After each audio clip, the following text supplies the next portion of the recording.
So this is from Jerome Rothenberg's site, Poems and Poetics, and it's a selection that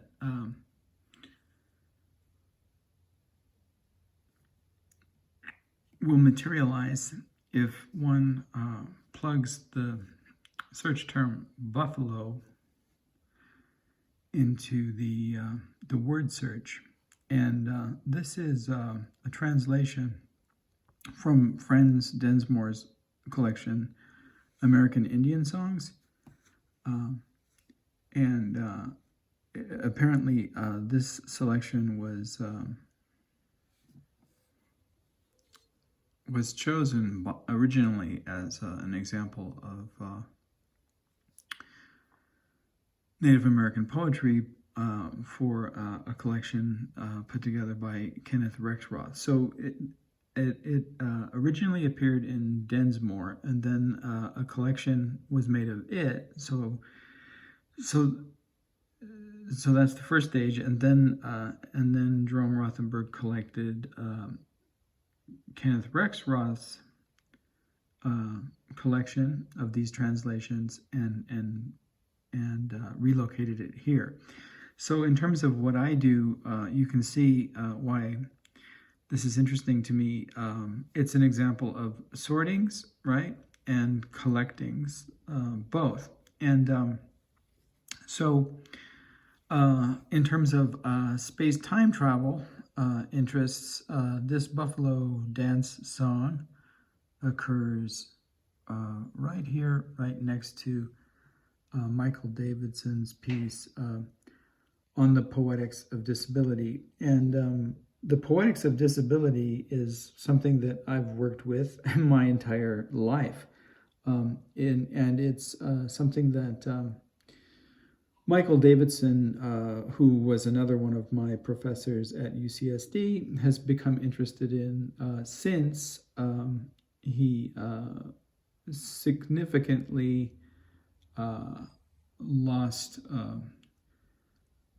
part of his ability to hear, and the impairment of his hearing inspired him to move out of what was a basically, fairly secure positionality within the construct of language poetry into a set of formal interests in the poetics of disability, and he's written on a variety of subjects there.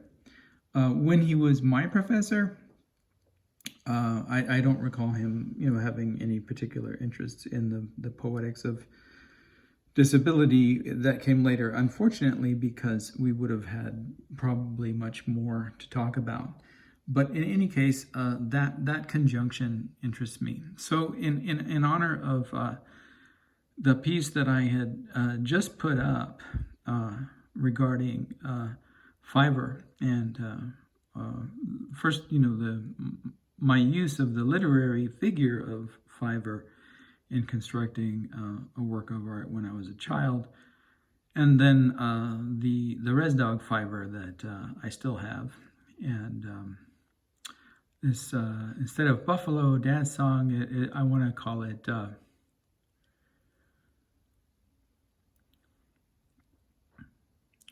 Fiverr Dance Song. And we could imagine the he, we could perhaps imagine the he is Michael Davidson,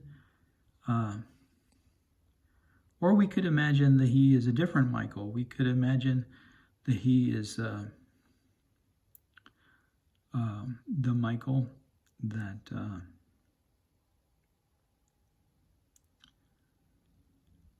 that is a brother of Raphael, and also a brother of Ariel.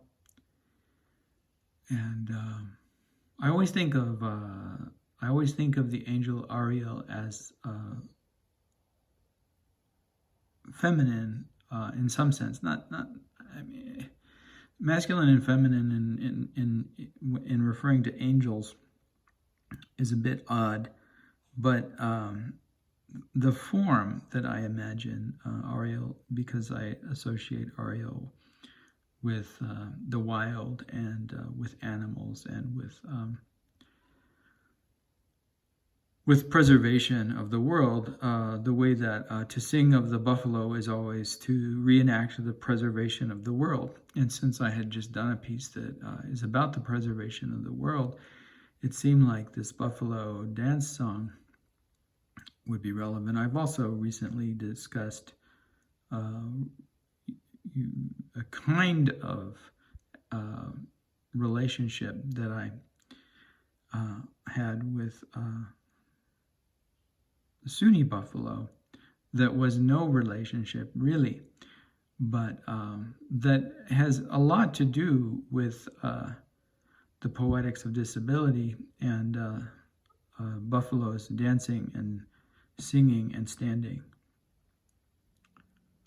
So with all that in mind, I want to read this poem, and again, it'll be an improvisation, and I'll change the words, but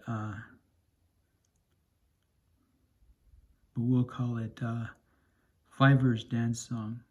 And one thing that you should know about my dog Fiver is because it was necessary for him to have surgery on his front left leg and his back left leg, and because he doesn't have any longer a front left leg due to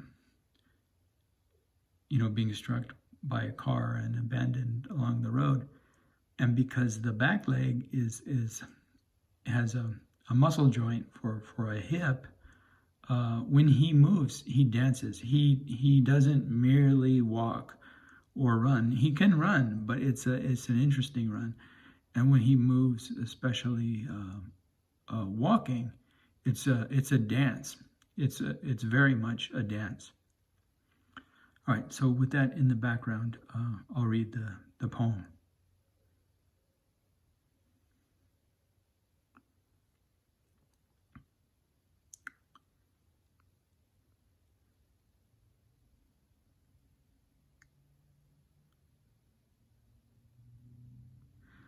He said, "Unreal, Fiver is standing. These are his sayings, these are his doings. These are his seeings, these are his hearings. Unreal, Fiver is standing.